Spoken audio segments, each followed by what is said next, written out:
Namaku Takeru. Aku bukan kesatria, bukan penyihir hebat, dan bukan pahlawan yang dipilih oleh takdir.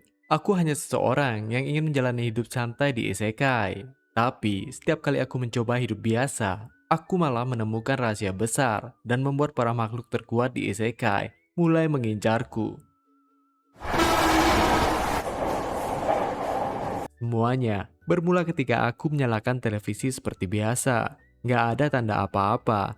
Tapi tiba-tiba aja, aku dipindahkan ke sebuah tempat asing yang gak pernah aku kenal sebelumnya. Di tempat itu, aku bertemu dengan seorang pria misterius. Dia menjelaskan bahwa dirinya memiliki tugas untuk mengawasi seluruh tata surya. Dan dari sini, aku mulai menganggapnya sebagai seorang dewa. Kemudian, dia memperlihatkan sebuah planet bernama Madeus kepadaku. Dari pandangannya, planet tersebut memiliki banyak kehidupan dan peradaban. Tapi, ada satu masalah besar yang terus terulang. Setiap kali peradaban di Madeus tumbuh, semuanya selalu berakhir dengan kehancuran. Nggak peduli seberapa banyak usaha yang telah Dewa lakukan, hasilnya akhirnya tetap sama. Dewa itu kemudian menceritakan bahwa dirinya selalu menjatuhkan tetesan air ke Madeus untuk membuat sebuah perubahan di masa depan. Dan kali ini, orang yang dipilih untuk menjadi tetesan air itu adalah aku. Tentu saja, aku terkejut mendengar keputusan itu.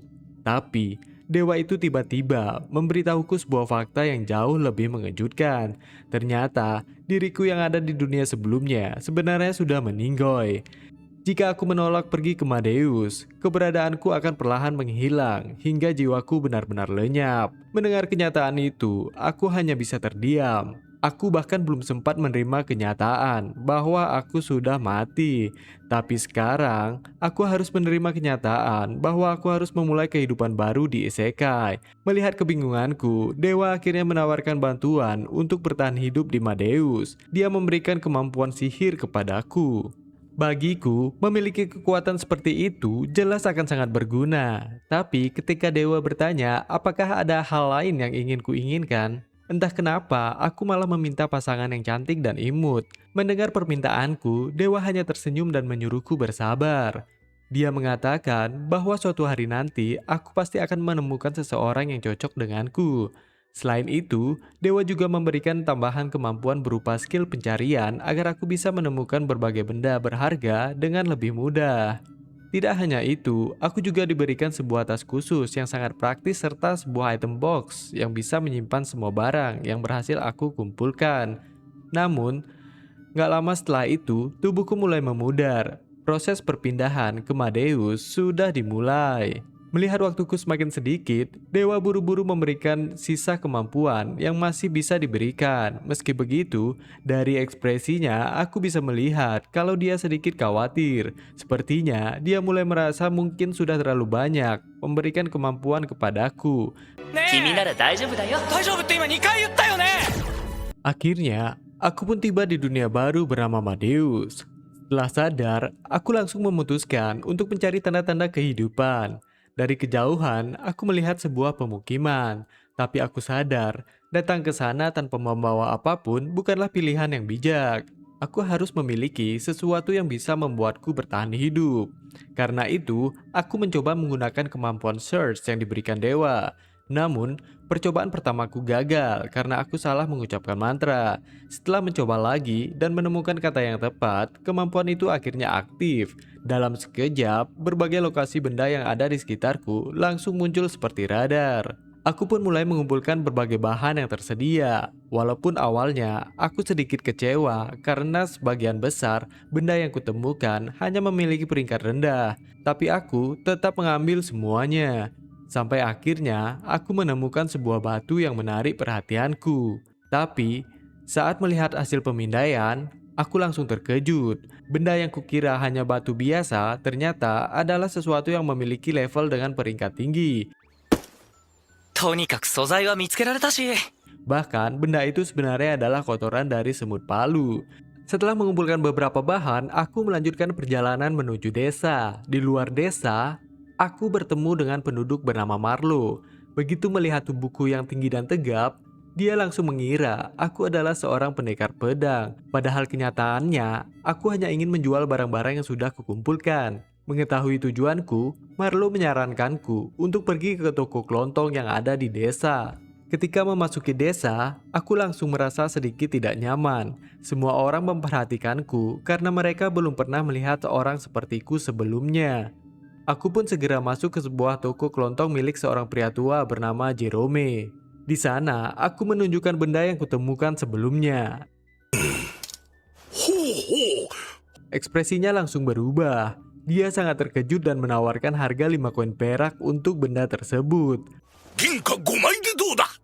Masalahnya, aku belum memahami sistem uang di dunia ini. Aku nggak tahu apakah 5 koin perak itu besar atau kecil. Tapi, setelah Jerome menjelaskan bahwa 1 koin perak bernilai 1000 rev dan sementara biaya menginap hanya sekitar 500 rev, aku baru sadar bahwa benda yang kutemukan ternyata memiliki nilai luar biasa. Keadaan semakin membuat Jerome terkejut ketika aku mengeluarkan semua barang hasil pencarianku dari item box. Dia benar-benar penasaran siapa sebenarnya diriku. Namun, aku hanya menjawab dengan santai bahwa aku hanyalah seseorang yang sedang melakukan perjalanan. Melihat kemampuanku, Jerome akhirnya menawarkan sebuah pekerjaan kepadaku. Dia memintaku untuk mencari biji mitril yang berada di gunung sebelah timur. Sebagai imbalannya, dia menawarkan bayaran yang sangat besar, yaitu 360.000 rev untuk semua bahan yang bisa kudapatkan. Mendengar imbalan yang sangat besar itu, aku benar-benar gak percaya. Aku baru saja berada di isekai. Tapi aku sudah bisa mendapatkan uang sebanyak itu hanya dalam 1 hari. Namun sebelum pergi, Jerome memperingatkanku untuk berhati-hati karena gunung tersebut terkenal berbahaya dan dipenuhi monster. Malam harinya, ketika aku sedang berada di penginapan, seorang pelayan bernama Ellie datang membawa sebuah baskom berisi air panas. Aku langsung merasa bingung ketika melihat jumlah air yang diberikan kepadaku. Ellie kemudian menjelaskan bahwa air itu digunakan untuk membersihkan tubuh karena fasilitas mandi dan berendam hanya tersedia untuk kalangan bangsawan. Mendengar hal itu, aku sedikit kecewa. Namun Ellie mengatakan bahwa para penyihir biasanya bisa menggunakan sihir untuk membersihkan diri mereka sendiri. Mendengar informasi itu, aku lupa jika sekarang aku bisa menggunakan kekuatan sihir. Aku pun berterima kasih kepada Ellie, lalu langsung mencoba sihir pembersih tersebut. Hasilnya memang luar biasa. Tubuhku langsung bersih tanpa harus repot mandi. Walaupun begitu, aku tetap merasa ada sesuatu yang kurang. Bagaimanapun juga, sensasi mandi dan berendam tidak bisa digantikan oleh sebuah sihir. Keesokan harinya, aku kembali melanjutkan perjalanan untuk mencari batu mitril. Namun, di tengah perjalanan, aku menemukan sesuatu yang membuatku terkejut. Di hadapanku, terdapat sebuah mayat yang telah lama meninggoy. Aku memeriksa tengkoraknya dan menemukan sebuah surat yang ternyata berasal dari adik korban. Orang ini mungkin memiliki seseorang yang menunggunya untuk pulang. Karena tidak tega meninggalkannya begitu saja, aku memutuskan untuk membuatkan makam yang layak untuknya. Hari pun mulai gelap. Lalu aku membuat penghalang sihir agar terhindar dari serangan monster. Aku juga memasak makanan untuk diriku sendiri dan ternyata rasanya jauh lebih enak dari yang kuduga. Akhirnya aku mutusin untuk lari dari hutan yang mengerikan itu. Namun setelah keluar dari hutan, aku terjatuh dari sebuah tebing. Untungnya, aku masih sempat menggunakan mantra terbang sebelum terjatuh ke dasar jurang. Di dasar jurang itu, aku menemukan banyak benda berharga. Tapi tetap saja, aku belum menemukan biji mitril.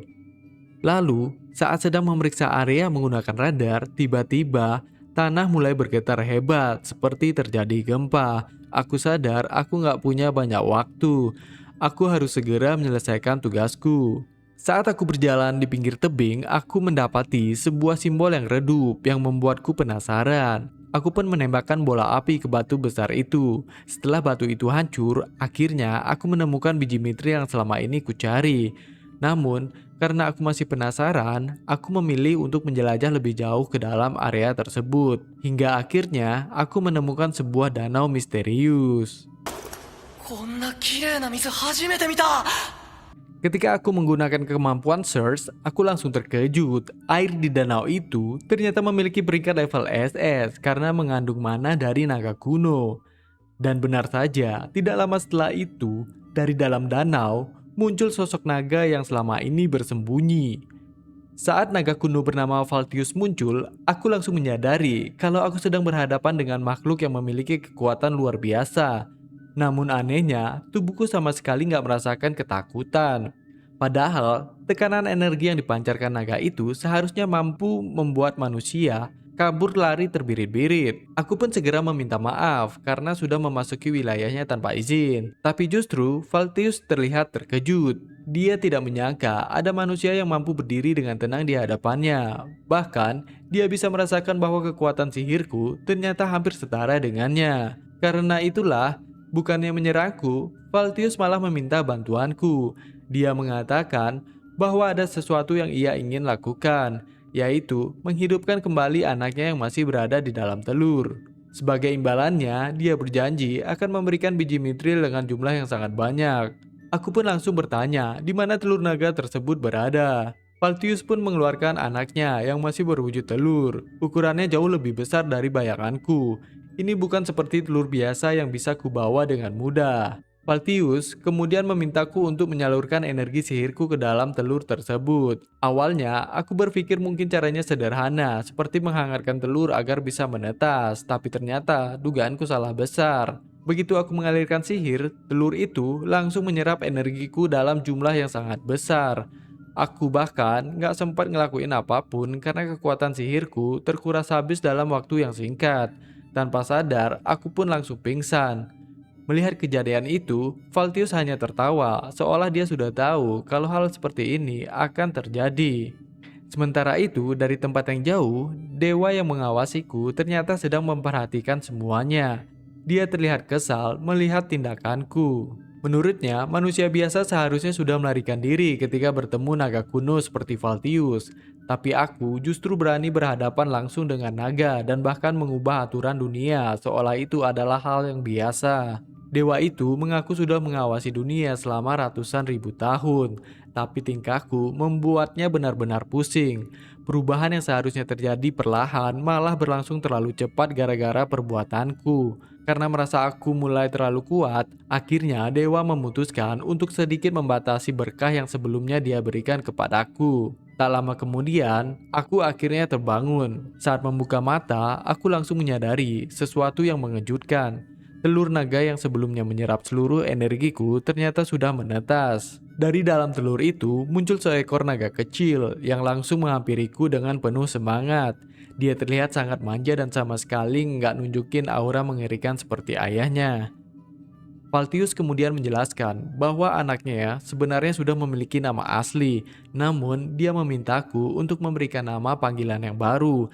Tanpa berpikir panjang, aku memilih nama yang sederhana, yaitu B. Mendengar nama itu, Valtius tidak keberatan. Dia bahkan mengizinkan B untuk pergi bersamaku dan melihat dunia luar sesuka hatinya. Aku tentu merasa heran bagaimana bisa seekor naga mempercayakan anaknya kepada seseorang yang baru saja dia kenal. Tapi jawaban Valtius sangat sederhana. Dia percaya kepadaku karena aku lebih kuat darinya. Sebelum kembali ke danau, Valtius memberikan sebuah hadiah terakhir. Dia menanamkan sihir khusus pada item box milikku. Setelah itu, aku baru menyadari sesuatu. B ternyata sangat bau. Karena itu, sebelum meninggalkan gua, aku memutuskan untuk membersihkan tubuhnya terlebih dahulu. Setelah semuanya selesai, aku dan B akhirnya keluar dari gua dan memulai perjalanan bersama.